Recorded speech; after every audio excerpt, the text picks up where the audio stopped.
नमस्कार दोस्तों, स्वागत है आपका हमारे YouTube चैनल किसान समृद्धि में। दोस्तों, आज की वीडियो में हम आपको बताएंगे कि गेहूं में भरपूर कल्लों की संख्या को कैसे बढ़ाया जाए। वो ऐसे कौन से मूल मंत्र हैं जिनका उपयोग कर आप भी अपने गेहूं की फसल में कल्लों को दोगुनी रफ्तार से बढ़ा सकते हैं। साथ ही साथ पीलापन भी आपके गेहूं की फसल का पूर्ण रूप से समाप्त हो जाएगा। दोस्तों, वैसे तो हम बहुत सारी जो खाद हैं, स्प्रे हैं, उनका प्रयोग अपने गेहूं की फसल में करते रहते हैं, लेकिन कई बार देखने को मिलता है कि हमें रिजल्ट बिल्कुल भी नहीं मिल पाता है। तो आज ऐसे कौन से वो कारण हैं जिनकी वजह से हमें जो खाद हम डालते हैं अपनी गेहूं की फसल में, ना तो उनका रिजल्ट मिल पाता है और ना ही ग्रोथ और कल्ले बढ़ते हैं। तो हम आपको कारण भी बताएंगे और निदान दोनों ही आज वीडियो के अंदर बताएंगे।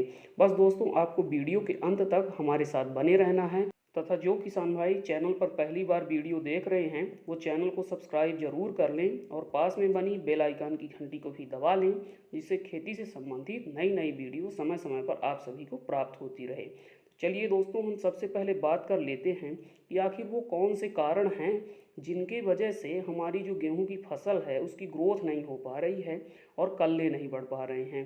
तो कारण की बात करें किसान भाइयों, तो पहला कारण तो ये है कि जो हम खाद डाल देते हैं तो कई बार होता क्या है कि वह हमारे जो गेहूं के पौधे हैं उनकी जड़ों से दूर रह जाती है, या कि फिर पौधे का जो जड़ों का विकास है वो इतना नहीं हो पाता है कि पौधे हमारे उस खाद को ग्रहण कर सके। इस कारण भी कई बार गेहूं में जो है तो खादों का रिजल्ट देखने को नहीं मिल पाता है। तो दोस्तों, इसको दूर करने के लिए हमें करना क्या है? तो इसके लिए किसान भाइयों, हमें जो यूरिया है तो यूरिया के साथ में माइकोराइजा मिलाना है।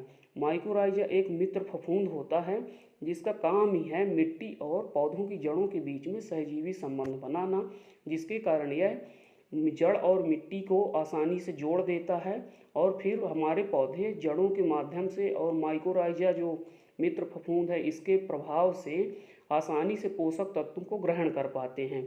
माइकोराइजा डालने से होता क्या है कि जो हम पहले भी खाद डाल चुके हैं, जैसे हमने डीएपी भी डाली थी, एनपीके डाला था, पर हमारे पौधे ग्रहण नहीं कर पाए थे, जिसका रिजल्ट हमें बिल्कुल नहीं मिला था।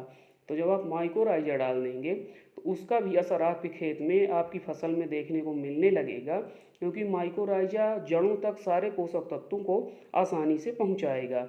अब किसान भाइयों, जो हमें दूसरी खाद लेनी है वह लेनी है हमें चिलेटेड जिंक। और चिलेटेड जिंक का किसान भाइयों आपको अपनी गेहूं की फसल में स्प्रे करना है। इसके मात्रा की बात करें तो मात्रा आपको 150 ग्राम प्रति एकड़ के हिसाब से लेनी है। स्प्रे करेंगे तो आपका खर्च भी कम आएगा और रिजल्ट भी शानदार मिलेगा, क्योंकि स्प्रे डायरेक्ट पत्तियों पर पड़ता है, जिससे प्रभाव कम समय में प्रभाव बढ़ जाता है और आपको रिजल्ट भी देखने को मिलने लगेगा। तो किसान भाइयों, आपको जो दो चमत्कारी खाद हैं माइकोराइजा और चिलेटेड जिंक, इनको ज़रूर से ज़रूर अपने गेहूं की फसल में डालना है, तभी आपको पीलेपन से निजात मिल जाएगा और ग्रोथ और कल्लों का फुटाव भी बहुत बढ़िया आपको अपनी गेहूं की फसल में देखने को मिलने लगेगा। तो किसान भाई, एक बार मैं फिर से आपको मात्रा दोहरा देता हूं। आपको यूरिया जो आप लेते हैं 20 किलोग्राम प्रति एकड़ के हिसाब से वो लेनी है। साथ ही साथ आपको उसमें माइकोराइजा मिलाना है। माइकोराइजा हर कंपनी में अलग अलग मात्रा उसकी अवेलेबल रहती है।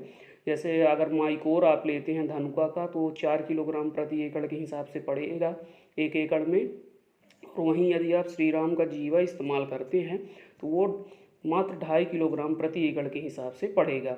और जिंक की मात्रा जो हमें लेनी है वह 150 ग्राम प्रति एकड़ के हिसाब से स्प्रे करना है।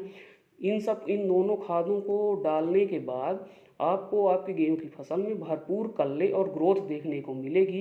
लगभग 7 से 8 दिनों के अंदर आपको रिजल्ट देखने को मिलने लगेगा। तो आशा करता हूं मित्रों कि आपको वीडियो पसंद आई होगी।